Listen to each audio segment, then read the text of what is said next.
Fala galera, sejam muito bem-vindos a mais um Clube da Bilheteria. Como de costume, no final de semana eu vou falar a respeito das principais marcas batidas e do top 5 do final de semana. Então, vamos lá!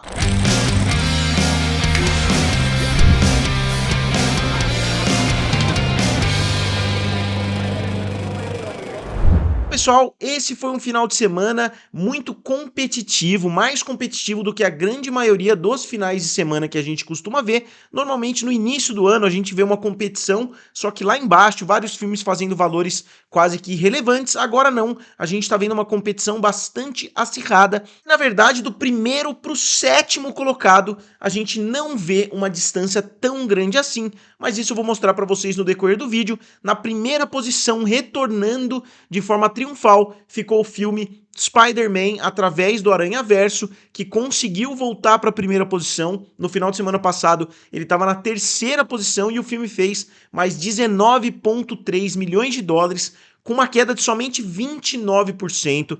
É uma queda sensacional. Então o filme continua tendo pernas excelentes, o filme continua trazendo muito dinheiro fim de semana após fim de semana, e o filme já chega a 317 milhões de dólares somente em território americano, que é um resultado muito bom para um filme do Homem-Aranha, né? E o filme vai continuar trazendo mais muito dinheiro porque ele está na primeira posição. Não é aquela primeira posição de muito prestígio, né? Porque não ficou lá em cima com 50, 40 milhões de dólares, mas não dá pra gente negar que o filme conseguiu cair muito pouco. E ao redor do mundo todo, o filme chega a 560 milhões de dólares, então o filme não conseguiu trazer totalmente o público internacional do Homem-Aranha, porque ele fez bem mais dinheiro em território americano do que internacionalmente. Se esse filme tivesse trazendo um dinheiro bom no mercado internacional, ele já estaria próximo da marca de 1 bilhão de dólares, se a gente considerar os 317 milhões que ele já fez em território americano. Se a gente der uma olhada nos outros filmes do Homem-Aranha, começando pelo Tobey Maguire, obviamente os filmes em live action,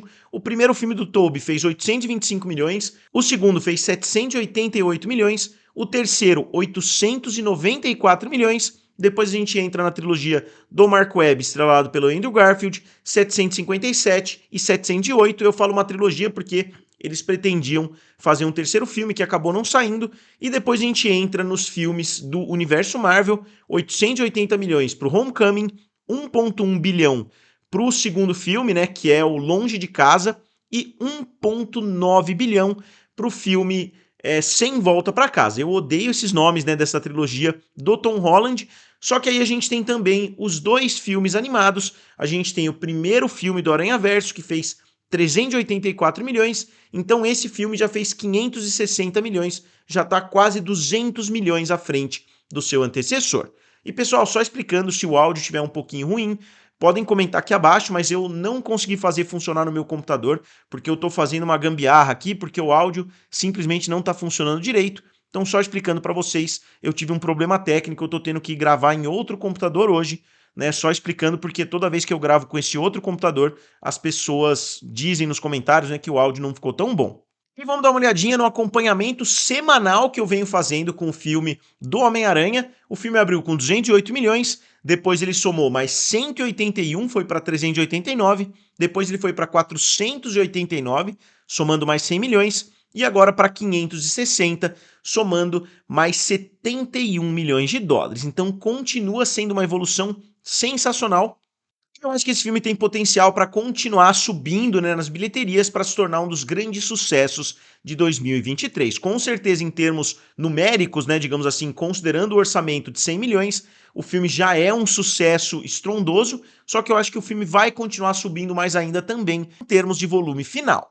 Aí na segunda posição, me surpreendendo pelo menos por uma queda muito baixa, ficou o filme Elementos da Pixar, que fez mais 18,4 milhões de dólares. Como eu disse, quase um empate aí entre o primeiro e o segundo colocado. Vocês vão ver, né, que os números estão muito próximos. O filme teve uma queda de 38%, que é uma queda muito boa, né? Só que o filme teve uma abertura desastrosa, então não é um segundo final de semana bom, é um segundo final de semana terrível, só que é uma queda positiva que mostra que o filme pode vir a ter pernas longas. Eu acho que o filme não tem muitas chances de se pagar, só que é um filme que pode vir a ter uma longevidade muito grande, né? E isso é um bom sinal Porque quando um filme não tem um lançamento muito bom, pode ser que ele perca dinheiro, só que aí quando ele cair no Disney Plus, pode ser que o filme seja muito bem aceito, porque uma queda pequena mostra que o boca a boca está sendo positivo.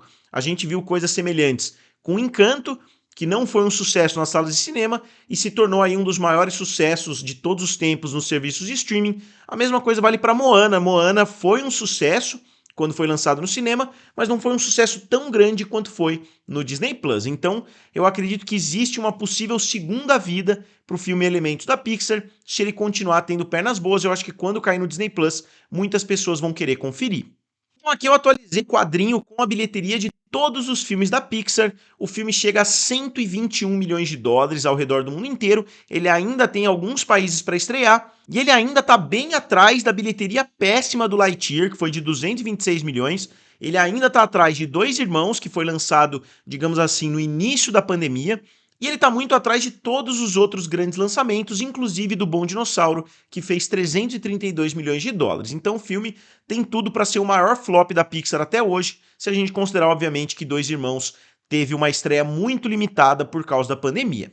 E aqui eu fiz um quadrinho para ele, né? Assim como eu já tinha feito o quadrinho para os outros filmes da Pixar, só para ilustrar para vocês, né, de forma um pouquinho mais detalhada, o multiplicador que esse filme já teve. Então ele já está tendo uma performance positiva em termos de multiplicador, mas isso se deve também ao fato da abertura ter sido tão ruim. E na terceira posição, com uma queda absurda de 72%, ainda mais considerando a estreia que já tinha sido péssima, o filme do Flash está se sedimentando cada vez mais como um dos maiores fracassos de todos os tempos, se a gente considerar que o filme teve um orçamento acima de 200 milhões de dólares e teve um gasto com marketing de 150 milhões, e não só isso, o filme ainda perdeu muito dinheiro por outros motivos aí que incluem o Ezra Miller. Eu quero fazer um vídeo separado sobre isso, né, para falar com vocês as outras fontes de renda que um filme pode ter. Então esse filme tem tudo para ser um dos maiores flops, né, principalmente da DC, só que também da história do cinema se a gente analisar o panorama geral, porque o filme trouxe muito pouco dinheiro até agora, com base em um orçamento gigantesco. Obviamente, sempre existem aqueles filmes que custaram 200 milhões e não trouxeram nada de resultado, só que eu acho que em termos de expectativa, é um filme que trouxe o Michael Keaton de volta, que explorou muito o Michael Keaton no marketing. Não é que o filme trouxe uma surpresa lá dentro do filme, uma cena pós-crédito, não. Tem até pôster do Batman. Se você olhar o pôster do filme, parece que é um filme do Batman. Aí você olha embaixo, tá escrito Flash. Então o filme errou em muitos aspectos diferentes e já no seu segundo final de semana ele trouxe somente 15 milhões de dólares. Isso é muito atrás de basicamente todos os outros grandes filmes de super-herói que a gente já viu por aí. O filme chega a 87 milhões de dólares em território americano, que coloca até em dúvida se o filme vai bater 100 milhões de dólares, né? Se o filme continuar tendo quedas tão absurdas quanto essas, eu acho que isso vai acontecer. Só que as quedas estão realmente muito altas e o filme chega a 210 milhões de dólares no mercado mundial. Então o filme ainda não bateu o seu orçamento, somando todos os mercados, né? O orçamento de 220 milhões, eu não estou nem incluindo os gastos com marketing e distribuição. O filme está realmente muito longe de se tornar um sucesso. Eu fiz aqui um quadrinho para vocês verem também, trazendo o resultado.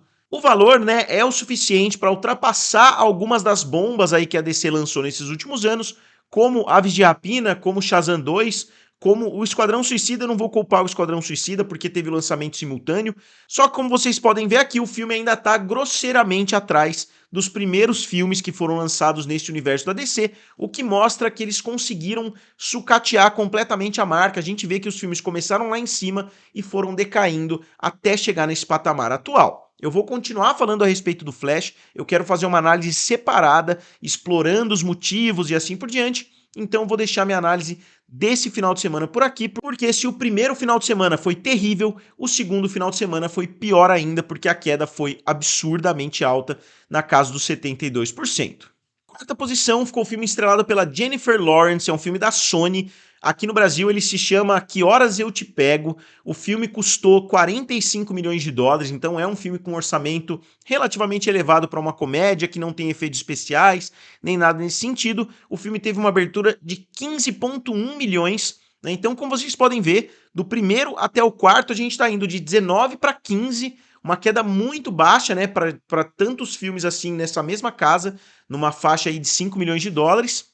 E no mercado internacional, o filme chega a 24 milhões, que não é um volume bom para um filme que custou 45, ele precisa fazer na casa de 100, 110 milhões de dólares. Ele tem que ter um multiplicador positivo a partir de agora, porque senão ele vai gerar prejuízo. É um filme que no seu terceiro final de semana teve uma queda relativamente baixa, na casa de 44%.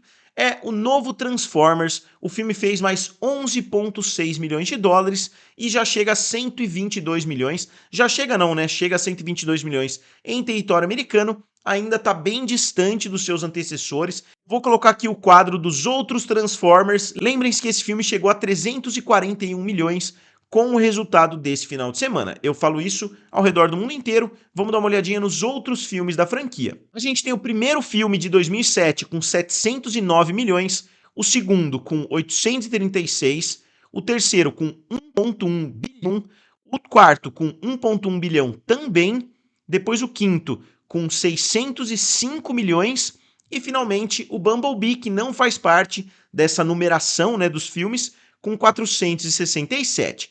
Então esse filme está bem aquém do filme mais fraco, mesmo se a gente levar em consideração Bumblebee, mas se a gente não levar o filme mais fraco, que seria O Último Cavaleiro, com 605, esse filme ainda está bastante atrás. Na sexta posição, não muito longe do top 5, ficou o filme Asteroid City. Eu tô citando aqui porque é um filme do Wes Anderson, que é um diretor que eu adoro, eu já assisti todos os filmes dele, eu sou fã de praticamente todos os filmes, tem um ou outro que eu não gosto tanto assim. E eu fiz um quadro aqui com o resultado final de todos os filmes, eu vou atualizando vocês, né, conforme Asteroid City vai avançando. Foi uma abertura razoável, né, digamos assim. Eu não vou nem comparar com os filmes anteriores, porque os filmes do Wes Anderson, eles têm pernas muito longas, depende muito de quantas salas tem disponível para o filme, depende muito do boca a boca, né, digamos assim. Então, o filme teve uma abertura competente de 9 milhões de dólares, só que isso nunca foi um impedimento para o Wes Anderson. Se você pegar o currículo dele inteiro, muitos dos filmes que ele lançou deram prejuízo, entre aspas, para o estúdio. Obviamente o estúdio tem outras formas, né, de conseguir dinheiro, vendendo para serviços de streaming, coisas nesse sentido.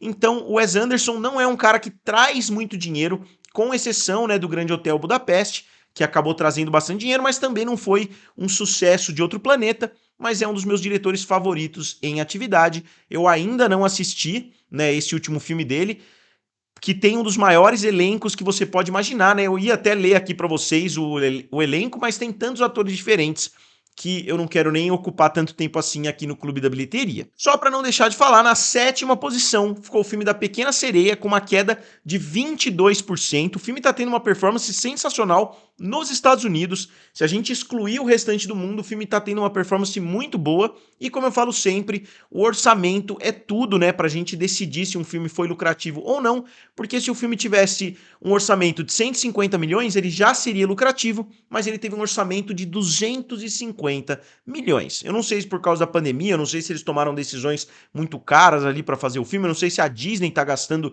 muito dinheiro em todos os filmes, na verdade, isso eu sei que eles estão fazendo, só que o filme chega a 270 milhões de dólares somente em território americano e 499 milhões ao redor do mundo inteiro. Ele já passou vários dos outros filmes, né, que foram lançados em live action. Novamente, ele não é um sucesso. Longe disso, ele está sendo um grande fracasso para a Disney, só que ele vai bater a marca dos 500 milhões de dólares, que é um resultado minimamente de respeito, né? Então, como eu disse, o grande erro para mim é o orçamento. O filme vai decepcionar. Eu esperava que esse filme chegasse à marca de 1 bilhão de dólares alguns anos atrás, obviamente antes de algumas grandes decisões que a Disney tomou, porque eu sabia que alguns mercados não iam assistir muito esse filme. Então ele é sim uma grande decepção, mas eu acho que o resultado tá melhor do que muitas pessoas estão fazendo parecer. Então vocês percebam, né, que o primeiro colocado fez 19 milhões e o sétimo colocado fez 8 milhões, então um espaço muito pequeno aí, cerca de 10 milhões de dólares entre o primeiro e o sétimo colocado. Realmente algo muito raro de acontecer. E agora a gente avança para finalizar o vídeo com o top 5 no mercado norte-americano de 2023, começando, obviamente, pelo filme do Super Mario, que eu vou até mostrar de novo o quadrinho aqui do Super Mario para vocês, porque o filme não para de surpreender. Aqui, ó, o filme tinha feito no final de semana passado 1,328, ele foi para 1,339, então ele caiu de 12 milhões para 11 milhões. O filme simplesmente não desacelera. Olhem aqui esse quadro, eu vou deixar até ele aqui na tela um pouquinho mais para vocês darem uma olhada. Olhem o quanto de dinheiro esse filme continua trazendo. Não é o suficiente para bater o Frozen 2, mas com certeza já é uma das animações mais lucrativas de todos os tempos. Então, voltando para o top 5, o filme do Super Mario Bros. Com 572 milhões de dólares, depois Guardiões da Galáxia com 351, Spider-Man com 317, A Pequena Sereia com 270, Homem-Formiga e a Vespa Quantumania com 214 milhões. E o top 5 mundial, a gente tem mais ou menos o mesmo início, né? Começando com Super Mario com 1,339 bilhão, depois Guardiões da Galáxia com 826 milhões, Velozes e Furiosos 10 com 696, Full River Red com 673 e Terra Deriva 2 com 604 milhões. Então, esse é o resultado. Já no final de semana que vem, o filme do Homem-Aranha deve entrar também no top 5 mundial. E como sempre, eu gostaria de saber de vocês o que vocês acharam do resultado do final de semana, o que vocês acharam da bilheteria, né, do filme do Flash, do filme do Guardiões da Galáxia e assim por diante. Como sempre, digam aqui nos comentários, curtam o vídeo e se inscrevam no canal. Valeu! E nos vemos em breve.